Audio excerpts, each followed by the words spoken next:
Good afternoon. First of all, I'd like to thank Byron and Dan and the rest of the management team for inviting me here. It's great to see you all. I'd like to start out, before we get to my slides, just to say a couple of words about some observations I've had about rain. I've been working with Dan and his team for about 10 months, and of course I've been here for a number of hours just watching as things transpire.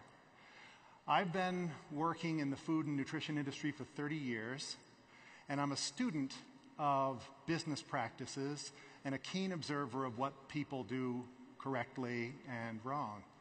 I've worked with some of the largest companies in the world and with some really dynamic startups. And I'd like to say that what I've observed here, and I've heard repeated in other forms today, is a culture of excellence.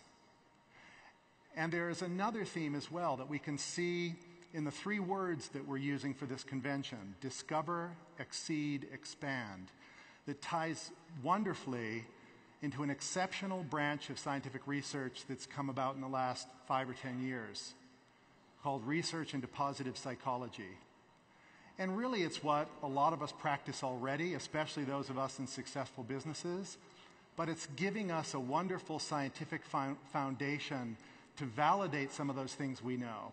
And that is that positive thinking, positive planning, a positive approach on life and forward thinking is a way to success. And that the opposite of that, that negative thinking that leans upon regret, self-doubt, rumination, looking backward, those things retreat towards zero. So positive thinking is expansive. We use the word here, expanding, and it's expansive possibility. Now, an important thing is that we don't just think. We also put actions in place. And what I've seen here in the work I've done with RAIN over 10 months in looking at a specific action plan for scientific testing, in the agenda for this convention, discover, exceed, expand, these are all thinking optimistically about the future, intending to do something, and then acting upon it. And to me, this is an exceptional, it bodes very well for the company and for the future and for all of you as well. Now, wouldn't you know that I happen to pick, as a way of envisioning seed nutrition, I picked a Google image of the Big Bang explosion. And I think it perfectly captures this concept of from small things, big things come, especially when we apply the principles and the methods and the actions of positive thinking. And I would add one more thing, that there's a very great importance placed in positive psychology on the beneficial effects of a large group, of an expanding family network, people who share goals, who share an approach to advancement, and to put those goals and actions in place. So now to my specific slides. As I mentioned, my role has been to do some very specific testing and to recommend specific testing to the RAIN team. So we've just heard Dr. Jeff talk very knowledgeably about the importance of so many of these phytonutrients or phytocompounds. My role was to help RAIN focus our attention on learning more about how the actual sole product performs. So we take all of those good natural sources and ingredients, we put them into a finished product. Now, how does that finished product perform? And I'll also take a step back here and describe how the outlook of this series of tests that we've put in place speaks to this culture of excellence. These are tests, none of which is required by the regulatory agencies who govern what we put on the back of the labels or who govern how we sell and trade products or advertise products. These are all tests which have been done voluntarily and with a vision for improving an understanding of the sole product and how it performs. And that, to me, again, is worthy of real applause. So from tiny things, great things come. And again, I think this, and I'll repeat this at the end, but I think this is a wonderful model for envisioning ourselves in a larger group pursuing important goals and dreams. So I've tied my comments today and my slides to these three key themes that are very important as we investigate the future. The one is to discover. How does that relate to the soul product? Well, let's look at what is at the heart of soul and what makes it tick. And you'll see in this case, we'll be returning to this theme of phytonutrients. I refer to them as phytocompounds. Second, exceed.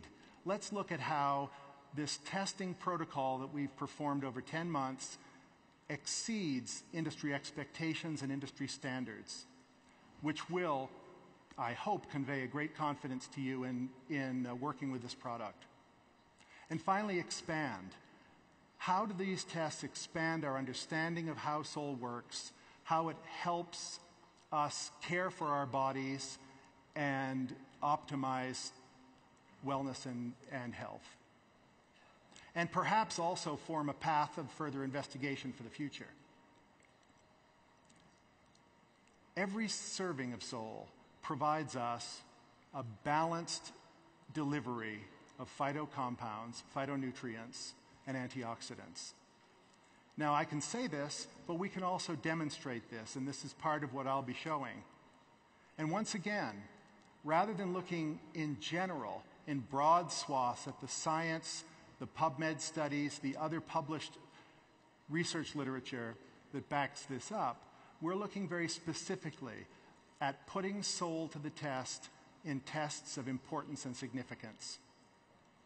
And this is how we will look at the balanced antioxidant protection and about comprehensive support of healthful body functions. And again, I say proven performance because we've got the tests to back it up. Now, just a quick review. Phytocompounds, or the phytonutrients that Dr. Jeff was talking about, provide support to a wide range of health-related functions. He talked in detail about ways that phytocompounds will support the proper function of our immune systems, our cardiovascular systems, the mitochondrial function, other functions of the cells, and a wide range of other health-related functions in the body. So let's move beyond that general understanding and look at the soul product.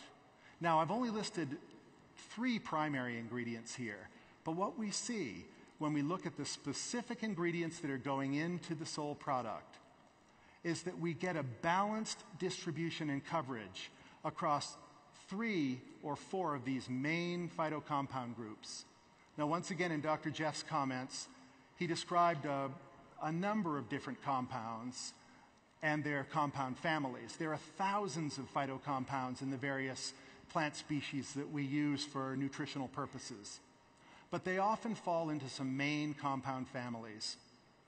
And rather than going into great detail, it is adequate to say here that the primary ingredients in the soul product are providing comprehensive distribution across these primary groups.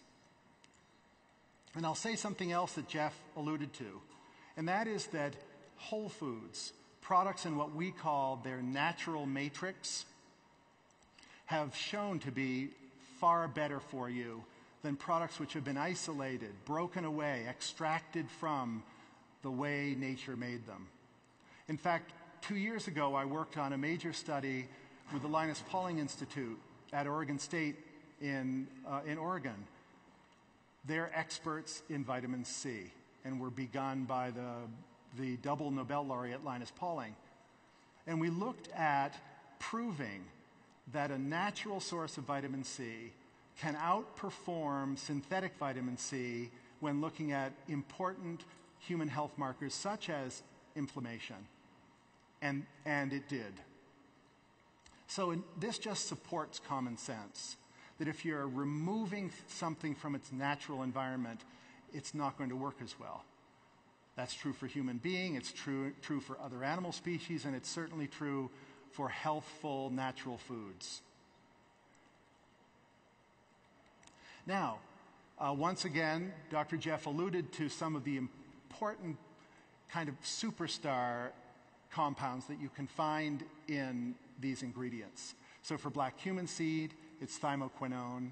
In black raspberry seed, one of the family of key compounds would be the vitamin E tocopherols.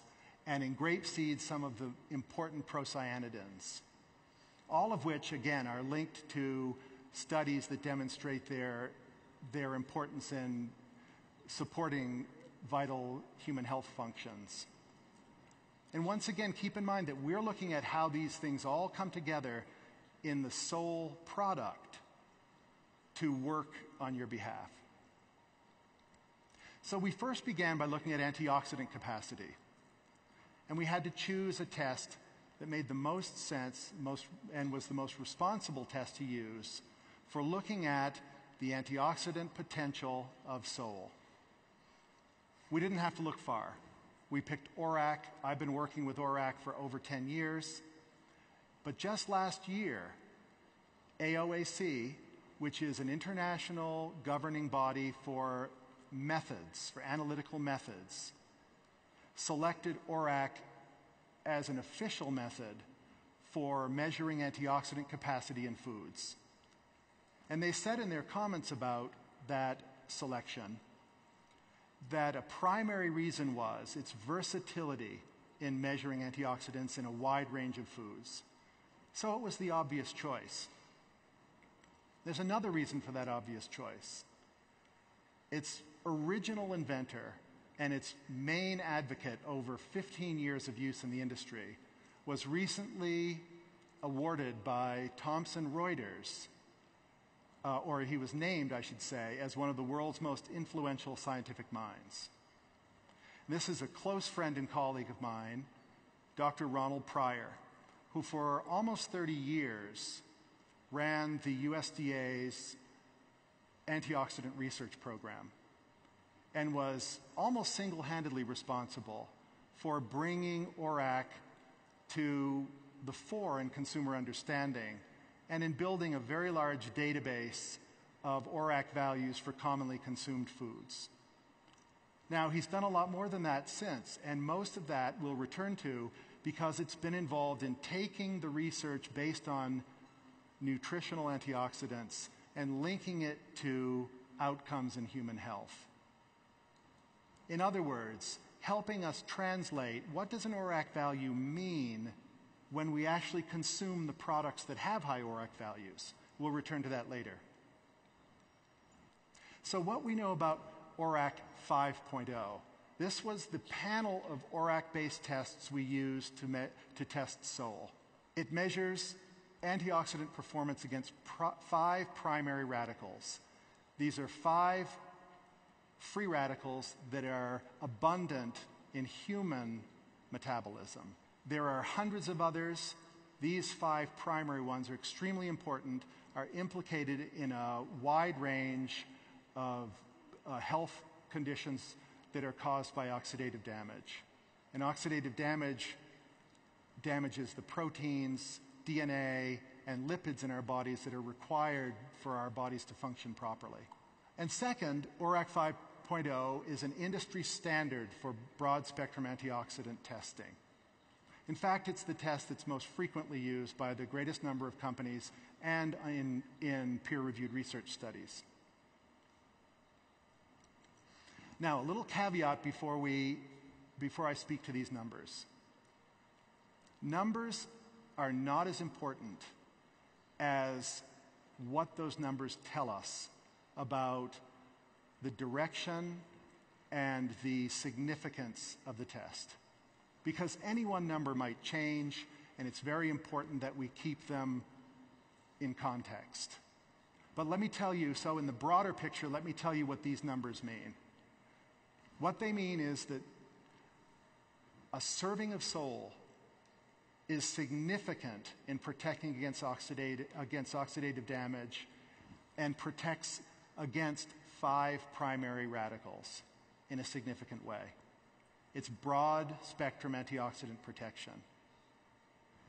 Now, just to give a little more context, and again, I recommend not to do a numbers-to-numbers contest of Sol versus other products, and we'll get into that a little bit more in a minute. But it is important to put the Sol ORAC 5.0 results at least in comparison to something else. So you see, it's not floating by itself. And to me, the most meaningful way to consider those values is to compare it to foods that people commonly consume. Now, for those of you who've come from a distance and from other countries, this data relates to food commonly consumed by people in the United States. What I've looked at here is an average, the ORAC value for an average of the leading fruits and vegetables consumed in the United States based on the USDA's ongoing survey of food consumption. And we didn't cherry pick the ones with low antioxidant capacity like cucumbers or celery, which have their own nutrient benefits, but from an antioxidant standpoint aren't considered particularly high. We picked the leading fruits and vegetables with the highest levels of antioxidants, at least that are consumed on a routine basis. So while strawberries and oranges and apples are in there, something much less common like perhaps pomegranate would not be. And here what we see is, again, for purposes of giving us a perspective, Sol is 2.5 times higher than an average serving of those average fruits and vegetables. I think that's a very important basis for comparison. Let's move quickly to the concept of exceeding. I mentioned at the outset that all of these tests have been voluntary, at considerable expense, and also with a sense of optimism about the outcomes. Remember, in scientific investigation, you don't know what the outcome is going to be, and you don't have a way of influencing that outcome. So you're taking a calculated risk in the interest of scientific curiosity and learning more about your product.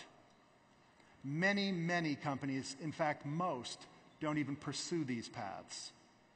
It's another reason for both confidence and for congratulations. The Brunswick Certified program is a next step in distancing itself from the competition. Because, for starters, the ORAC 5 testing is not required. To follow that up, the ORAC Certified program is another dimension of quality assurance. What it does is it guarantees that Sol is being tested on a routine basis under strict quality assurance. That's why I say that this Brunswick Certified seal is seeing is believing. In an instant, you can recognize the quality of testing that's gone into the product by seeing that on your promotional literature or on the label, and should challenge other products to do the same. So this will often be a key factor for separating out the both quality and performance of products. Now, to step back a minute to the concept that Jeff introduced about antioxidants performing other vital functions. This is exactly what Dr. Pryor has said, and it has motivated his research moving forward. He says, and I'll paraphrase here so as not to read it all, the relevance of ORAC as a marker for outcomes in human health. Now, keep in mind that ORAC, the test, it's an in vitro chemistry test. By itself, it cannot tell us about outcomes in human health. It's not designed to do that. It's not a shortcoming of the test. It's simply not designed to do that. However, we can take steps by looking at foods with high ORAC values and connecting them to outcomes in health, which is what Dr. Pryor has done.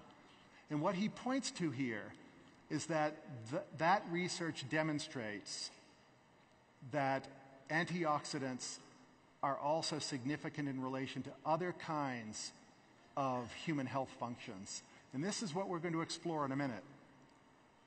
We return here to a comment I made earlier, these words from Dr. Pryor. These results do not correlate to a strict linear ranking of ORAC. What are we saying? Don't compare.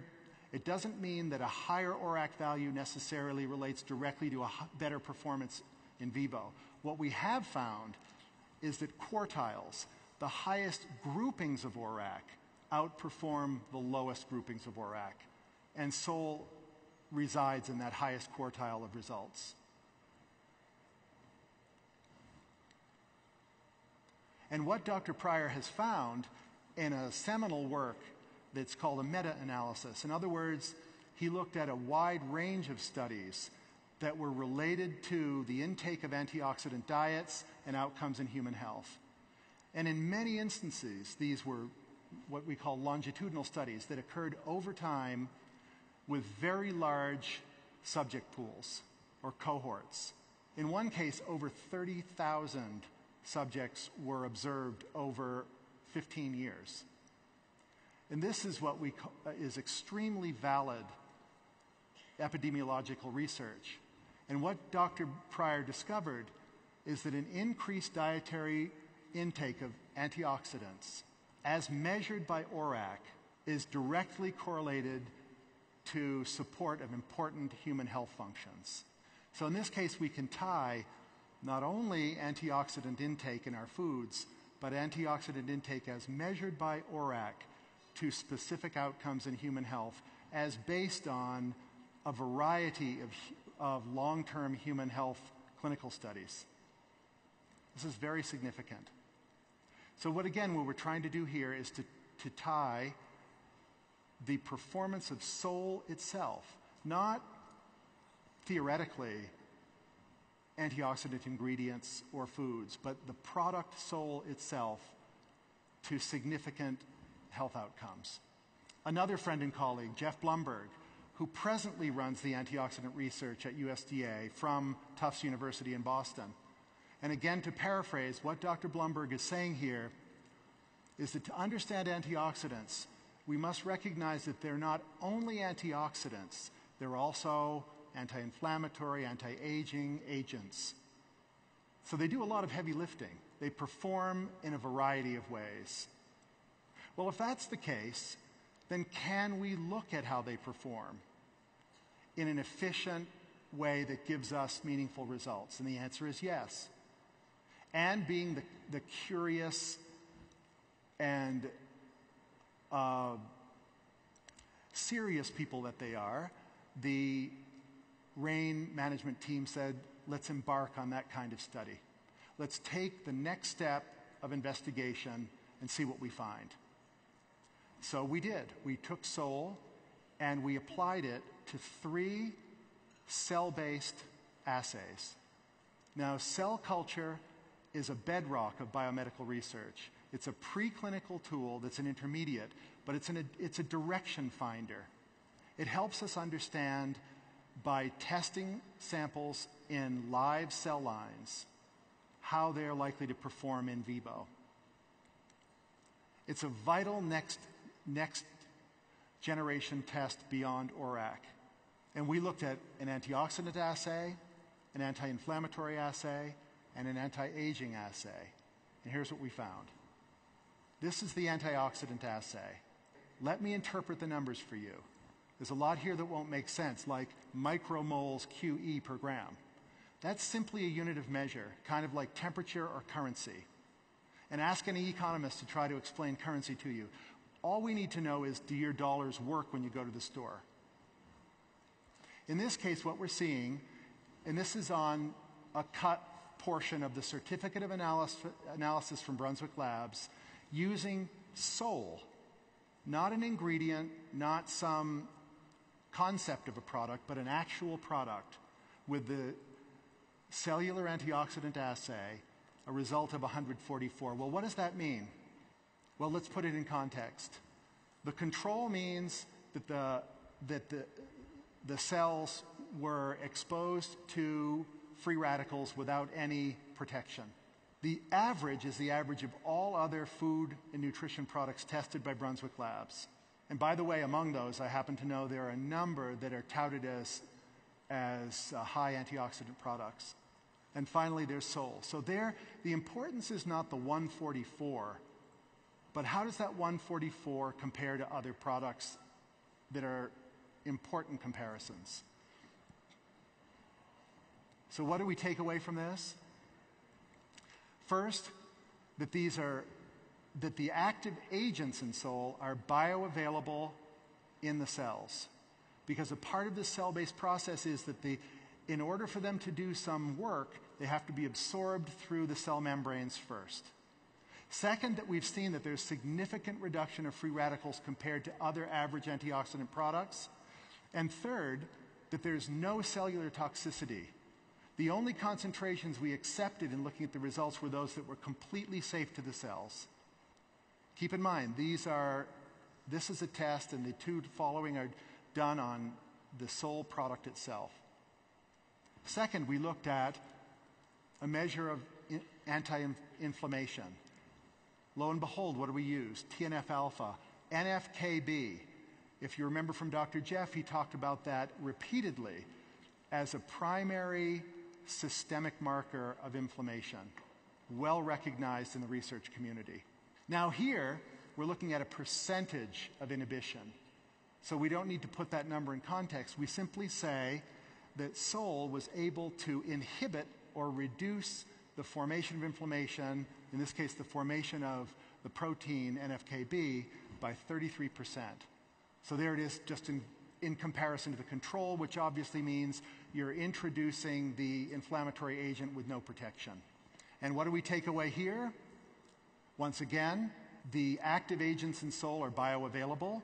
They've been introduced successfully into the cell medium and perform some role. Second, that performance role, a 33% inhibition of cellular inflammation as triggered or stimulated by NF-κB. And once again, because the only reported concentrations were those that were non-toxic to the cell, then that performance is at levels that are not toxic to the cell. And finally, with anti-aging. Now, as a measure of anti-aging, which is an extremely broad term, we use something quite precise, which is a protein called SIRT1. And once again, here we're looking at a percentage change. Now, in this case, it's a positive change. In other words, unlike NF-κB, which is an inflammatory agent, SIRT1 is known to promote longevity of cell life. So what we want to do in this case is stimulate the production of SIRT1. And that's just what the test shows. A 62.4% increased expression of SIRT1. So once again, compared to the control, we see a significant increase in performance or a benefit in this case. Bioavailable, it's made its way through the cell membrane, it's acting within the cell, and it's delivering a benefit. And again, at no cellular toxicity. So where does this leave us? It shows that in this process of discovery, exceeding expectations, expanding possibility, a possibility to understand our product, to convey that to you and the world, we've made great strides. What can come beyond this? Well, we do know that there are ways to continue to tie the performance of Sol to outcomes in human health, perhaps by in vivo studies. But what we do know is that we continue to push ahead with a product that has the natural power of seeds and Rain's commitment to excellence. The future is rich. So thank you very much. And best wishes to all of you.